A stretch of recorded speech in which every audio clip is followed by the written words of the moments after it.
Hello, welcome back everybody. This example 1114 is going to be on our principle of the idea of momentum, or I should say angular momentum, being conserved. That the initial angular momentum of an object, L initial, equals L final. Very much like P initial equals P final when we talked about collisions and that kind of thing. Instead of a collision right here, we have an object that is undergoing a change in mass. Actually, I shouldn't say change in mass, but a change in how its mass is distributed. Okay, it mentions right here no mass is actually lost, but an object, this is a star, has a radius of 2.3 times 10 to the 8th meters. That's, I don't know, 230 million meters. Is that right? Yes. And it's got an angular speed of omega right here. All right, but the star collapses. All right, and a lot of times when stars collapse, a lot of the mass is really squeezed down into this really, really tight ball of super dense matter. Some stars can collapse from being in the millions of meters to being only a couple thousand meters, or in this case, 20 kilometers in diameter. All right. Well, we're going to have to assume that its final angular speed is the same as its initial angular speed, right? I'm sorry, its final angular speed is different from its initial angular speed. Why? Because momentum is conserved. So let's just go ahead and angular momentum is conserved. Let's just go ahead and write that down. L initial equals L final.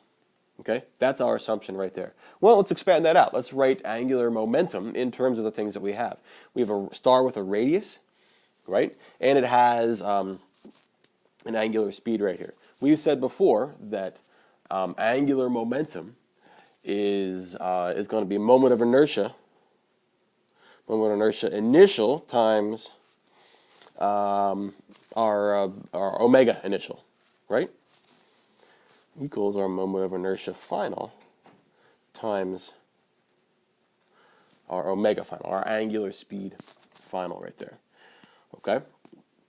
Well, we're solving for this. Find its final angular speed. We're solving for what is its final angular speed. Well, we can just divide down the final moment of inertia, which has actually changed.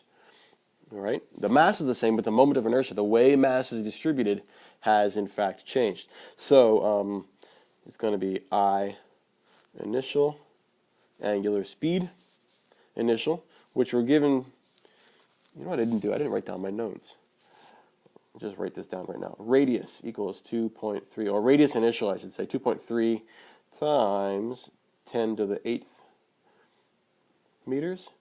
Our initial angular speed is 2.4 times 10 to the negative 6th radians per second. That's already in terms that we want, so that's perfectly fine.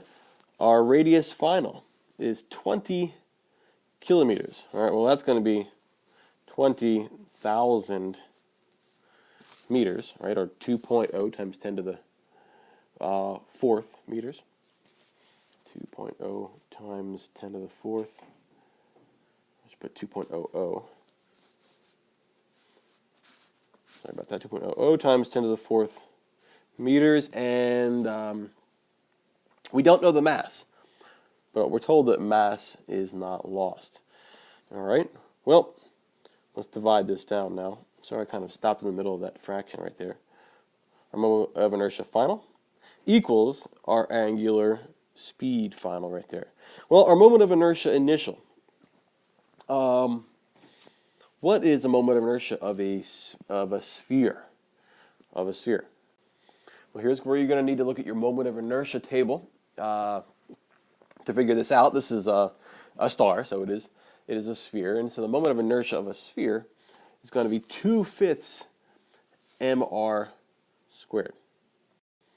All right, 2/5 mr squared. So we're going to write that in our numerator to write it in my numerator, 2/5 mass of the star, which we don't know, but that's okay, r squared times our angular speed initial divided by 2/5. Oh, you note that r right there, that's our initial r, right? 2/5 mass times r final squared in the denominator.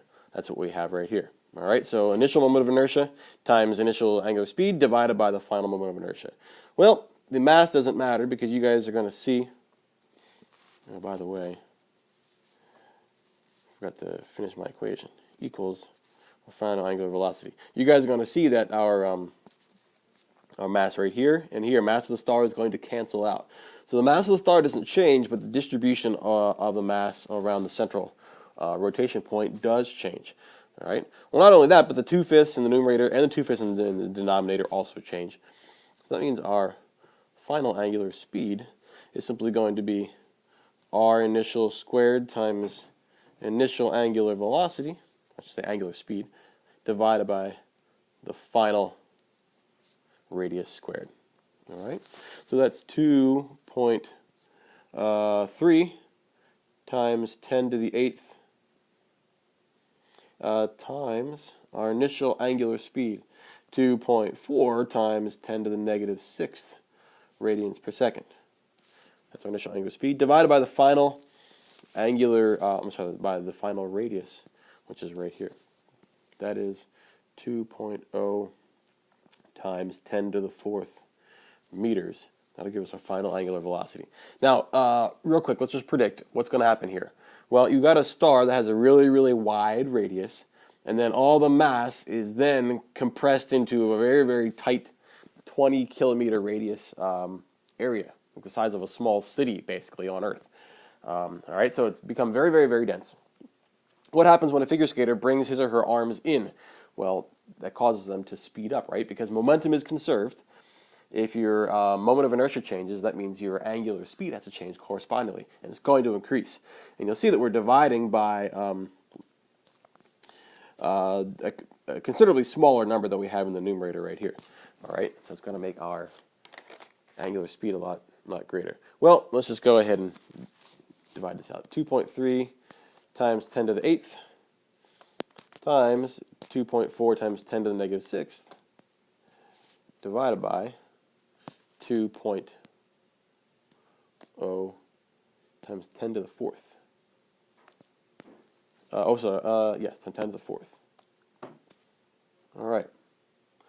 0.0276 radians per second. Now that sounds very small.